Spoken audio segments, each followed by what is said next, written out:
আটক বাংলাদেশি ৭৮ নাবিক সহ দুটি ট্রলারের ছবি প্রকাশ করেছে ভারতীয় কোস্টগার্ড। তারা জানিয়েছে নাবিক সহ ট্রলার দুটি প্যারাদ্বীপের কাছে নেওয়া হয়েছে। বিশেষজ্ঞরা বলছেন এতে করে দুই পক্ষের চলমান উত্তেজনা বাড়বে।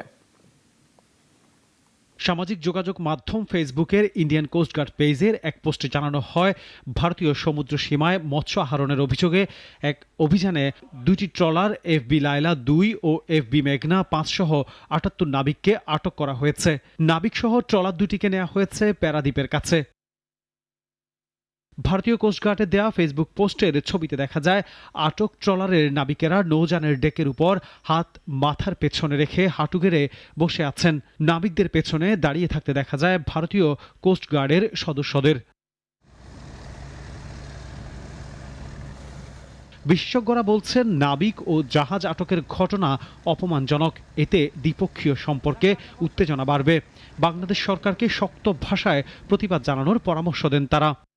এই মুহূর্তে যেখানে বাংলাদেশ ভারত সম্পর্কটা একটা নাজুক পর্যায়ে, যদিও দ্বিপাক্ষিক একটা এফওসি ফরেন অফিস কনসালটেশন হয়েছে, কিছুটা হলেও জিনিসটা পর্যায়ে চলে আসছে।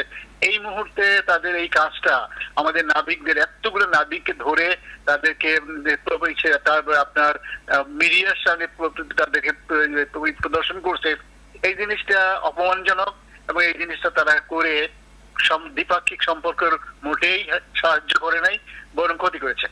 এই মুহূর্তে বাংলাদেশের প্রতিবাদ জানানো উচিত। আটক এই দুটি নৌযান এফবি লায়লা ২ ট্রলারটি এসআর ফিশিং নামের প্রতিষ্ঠানের, এফবি মেঘনা ৫ নামের ট্রলারটি C&F অ্যাগ্রো লিমিটেডের মালিকানাধীন। তারা বলছেন, ট্রলার দুটি বাংলাদেশের সমুদ্র সীমার ১ নটিক্যাল মাইল ভেতরে মাছ ধরছিল। এই সময় ভারতীয় কোস্টগার্ড ট্রলার দুটিকে আটক করে নিয়ে যায়। আনোয়ার হোসেন, নাগরিক, ঢাকা।